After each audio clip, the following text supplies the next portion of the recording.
ISKCON নেতা চিন্ময় কৃষ্ণ দাসের বাড়িতে রীতিমতো অবৈধ টাকার পাহাড়ে সন্ধান পেয়েছে আইন শৃঙ্খলা অভিযান চালিয়ে 5টি সিন্দুক ভর্তি টাকা উদ্ধার করা হয়। মোট 26 কোটি 55 লাখ টাকা।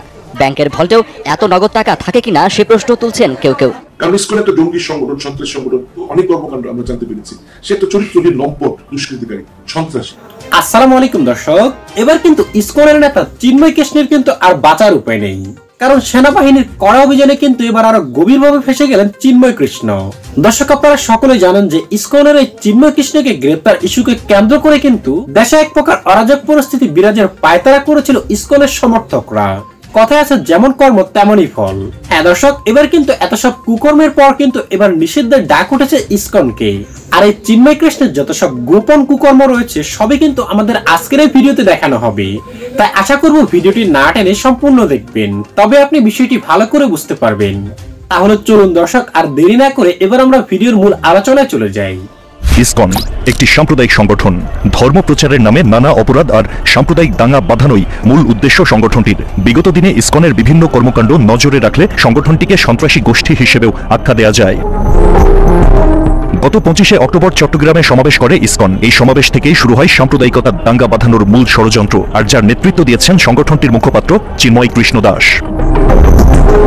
চট্টগ্রামের এই সমাবেশে জাতীয় পতাকা অবমাননা করে চরম হিন্দুত্ববাদী সংগঠনটি। জাতীয় পতাকা অবমাননা ও রাষ্ট্রদ্রোহিতার অভিযোগে গত 31শে অক্টোবর চিন্ময় কৃষ্ণ সহ 19 জনের বিরুদ্ধে মামলা করা হয়। এরই চাল চিন্ময়কে গ্রেপ্তার করে ডিবি পুলিশ। তথাকথিত প্রভু গ্রেপ্তারের পর থেকেই উগ্র হয়ে ওঠে কট্টর হিন্দুরা। চিন্ময় কৃষ্ণ দাসের গ্রেপ্তারকে কেন্দ্র করে অস্থির হয়ে উঠেছে বাংলাদেশ। এই নেতাকে গ্রেপ্তারে উদ্বেগ জানিয়েছে ভারতও। জবাবে বাংলাদেশ সরকারের পক্ষ থেকেও এ ব্যাপারে আনুষ্ঠানিক বক্তব্য প্রেস নোট আকারে দেয়া হয়েছে।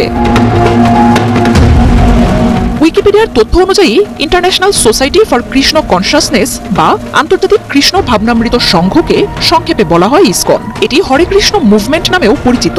হিন্দু ধর্ম ও শ্রীকৃষ্ণের ভাবাদর্শ ভিত্তিক সংগঠন হলেও ইসকনের জন্ম কিন্তু ভারতে নয়। 1966 সালের জুলাইয়ে এসি ভক্তি বেদান্ত স্বামী প্রভুদেবার মাধ্যমে যুক্তরাষ্ট্রের নিউ ইয়র্কে ইসকনের প্রতিষ্ঠা। বর্তমানে ভারতের পশ্চিমবঙ্গের মায়াপুরে এর প্রধান কার্যালয়। প্রতিষ্ঠার 6 দশকের মধ্যেই বিশ্বজুড়ে 10 লাখের বেশি ভক্ত আছে সংগঠনটির। এর বাইরে বহু আগে থেকে সাম্প্রদায়িক দাঙ্গা সৃষ্টির লক্ষ্যে কাজ করছে ইসকন। ধর্মীয় কার্যক্রমের আড়ালে চিন্ময় কৃষ্ণ প্রভুর মতো সমালোচিত ব্যক্তিদের উদ্দেশ্য ছিল ভিন্ন। গত কয়েক মাসে চট্টগ্রামের ঘটনা সহ দেশের বিভিন্ন স্থানে সহিংস ঘটনা দেখলেই তা স্পষ্ট হয়। এই ঘটনাটি চট্টগ্রামের একটি ফেসবুক স্ট্যাটাসকে কেন্দ্র করে ইসকনের কর্মীরা স্থানীয় মুসলমানদের ব্যবসায়িক প্রতিষ্ঠানে হামলা চালায়। এ সময় তারা মালামাল লুট করার পর ভাঙচুর করে অনেকগুলো দোকানপাট। সেই সঙ্গে কয়েকজন মুসলিম ব্যবসায়ীকে দোকানের ভেতরে অবরুদ্ধ করে রাখে ইসকনের সন্ত্রাসীরা। হিন্দুরা ঘটনাস্থলে বেশ কিছু মিডিয়া কর্মীর উপরও হামলা চালায় বলে খবর পাওয়া গেছে। পরে পুলিশ গিয়ে পরিস্থিতি নিয়ন্ত্রণে আনে। পরিবর্তিত বাংলাদেশে অস্থিতিশীল পরিস্থিতি তৈরি করতেই যেন শক্তভাবে মাঠে নেমেছে হিন্দু সংগঠন ইসকনের নেতাকর্মীরা। 25শে অক্টোবর চট্টগ্রামে এক ধর্মীয় সমাবেশে যোগ দিয়ে বিতর্কিত বক্তব্য দেন ইসকনের মুখপাত্র চিন্ময় কৃষ্ণ ব্রহ্মচারী। এটা সনাতনীদের সমাবেশ, এটা হিন্দুদের সমাবেশ, এটি বেদের অনুগামীদের সমাবেশ, এটি সমস্ত সংখ্যালঘু জনগোষ্ঠীর সমাবেশ। ওই দিন চট্টগ্রামের লালদিঘির মাঠে বাংলাদেশ সনাতনী জাগরণ মঞ্চের উদ্যোগে অনুষ্ঠিত সমাবেশে হাজারো মানুষের উপস্থিতি লক্ষ্য করা যায়। পরবর্তীতে বাংলা এডিশনের অনুসন্ধানে উঠে আসে দেশে অস্থিতিশীল পরিস্থিতি তৈরি করতেই ওই সমাবেশ অনুষ্ঠিত হয়। কেননা হিন্দুদের ওই সমাবেশে অন্য ধর্মাবলম্বী হয়েও ছাত্রলীগ যুবলীগের কর্মীরা যুক্ত হওয়ার ফলেই এত মানুষের সমাগম হয়। এর বাইরে ইসকনের অসংখ্য কর্মীও অরাজকতা সৃষ্টিতে তৎপর ছিল ওই সমাবেশে। সমাবেশের দিন জাতীয় পতাকার উপর ইসকনের গেরুয়া রঙের আরেকটি পতাকা টাঙানোর ঘটনায় সনাতন জাগরণ মঞ্চের মুখপাত্র চিন্ময় কৃষ্ণ ব্রহ্মচারী সহ 19 জনের বিরুদ্ধে রাষ্ট্রদ্রোহের মামলা করা হয়। মামলার পর নতুন পায়তারা করেন ইসকনের মুখপাত্র চিন্ময় কৃষ্ণ। নিজেদের দেশপ্রেমিক দাবি করে হিন্দু ধর্মাবলম্বীরা নির্যাতনের শিকার হচ্ছেন বলে এক ভিডিও বার্তায় মিথ্যাচার করেন তিনি।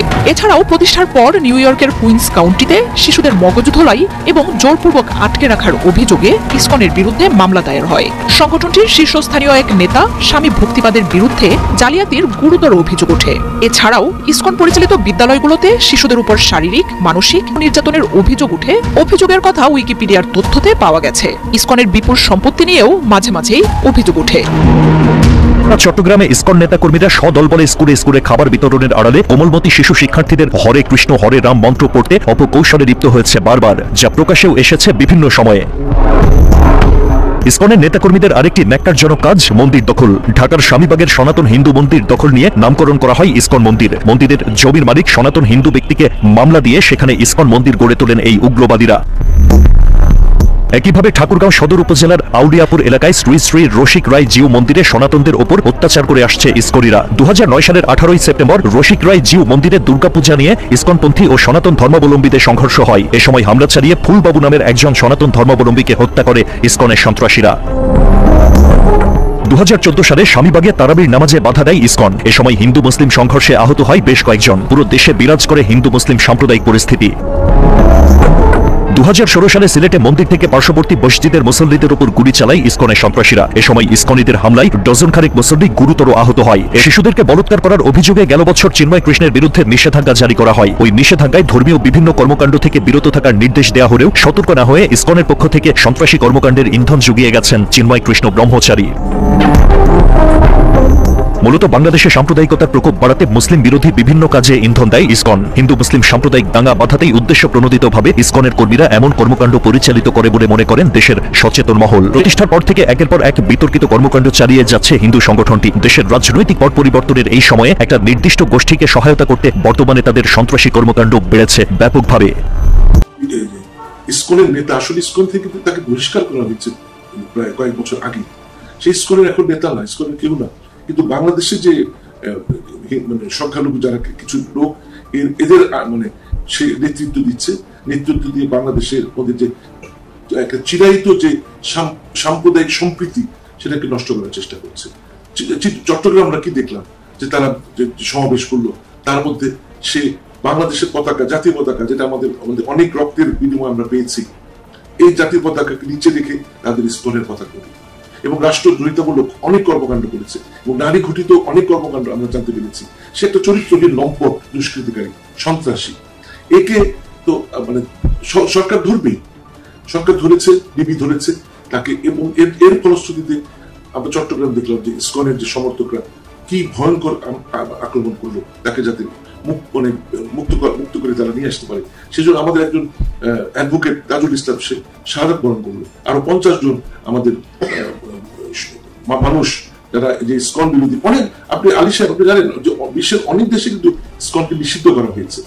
কারণ ইসকন একটা জঙ্গি সংগঠন, সন্ত্রাসী সংগঠন। তারা মুখে দেখায় যে তারা খুব শান্তির বাণী প্রচার করছে, আসলে শান্তির বাণীর পিছনে কিন্তু তাদের অশান্তি যে একটা তৈরি করার পরিকল্পনা, বাংলাদেশ বিরোধী একটা তৈরি পরিকল্পনা তাদের রয়েছে। এটা সে ধারক বাহক এই যে চিন্ময়। তো আমরা খুব খুশি হয়েছি, আরো খুশি হব যে তাকে উপযুক্ত শাস্তি দেওয়া হোক এবং বিশ্বের অনেক দেশের মতো বাংলাদেশে ইসকনকে নিষিদ্ধ করা হোক। আমি মনে করি যে আমাদের যে প্রধান উপদেষ্টা নোবেল লরিয়েট উনি কিন্তু পারবেন। উনি কিন্তু খুব মানে এমন একটা ভাবনার মতো আমি দেখেছি, উনি মানে হয়তো ডিপলি দিচ্ছেন না, কিন্তু আসলে এত ডিপলি দিচ্ছেন যে ভারতের মোদির বিরুদ্ধে আন্দোলন শুরু হয়ে গেছে। আর বিজেপির একজন যে পশ্চিমবঙ্গের যে ব্যক্তি, সে আগে তৃণমূল করতো, তৃণমূল থেকে টাকা খেয়ে সরে সে এখন বিজেপি করছে। সে হুঙ্কার দিয়েছে যে বাংলাদেশ, কলকাতায় যে বাংলাদেশ উপ হাই কমিশন রয়েছে সেটা ঘেরাও করবে বাংলাদেশ। আসলে হেফাজতে ইসলাম কেন এই তাজুল ইসলামের ইন্তেকালের শাহাদাত বরণে কিন্তু গোটা জাতি ঐক্যবদ্ধ হয়ে গেছে যে না, আমাদের এইভাবে তো চলতে দেওয়া যায় না, এরা তো ধীরে ধীরে বাড়তে থাকবে, এদেরকে এখনই নিষিদ্ধ করতে হবে, স্তব্ধ করতে হবে।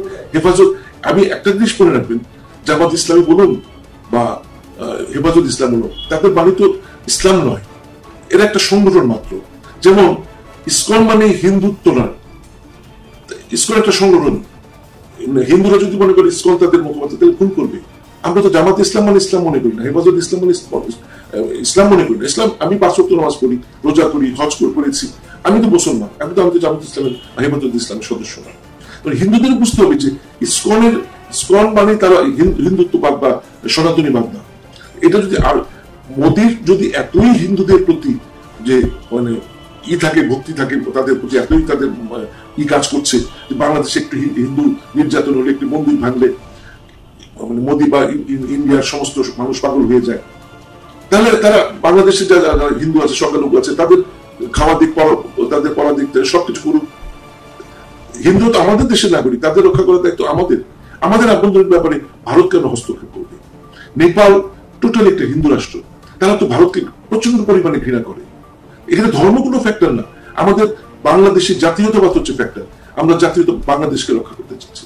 হিন্দু ভাই বোনদেরকে আমি আমন্ত্রণ জানাবো, আপনার ধর্মের কথা ভুলে যান, আপনার নিজেকে প্রমাণ করো যে আপনারা বাংলাদেশী। আর ইসকন একটি জঙ্গি সংগঠন, এটা তো বাংলাদেশের তৈরি না, এটা আমেরিকায় তৈরি। এটা একটা স্লোগান দেয় হরে রাম হরে কৃষ্ণ এই বলে, এটা মানে এই না যে তারা হিন্দুদের অনেক দেবী আছে, 33 কোটি দেবী আছে, তাদের তো পুজো করছে না, তারা বিশেষ একজন।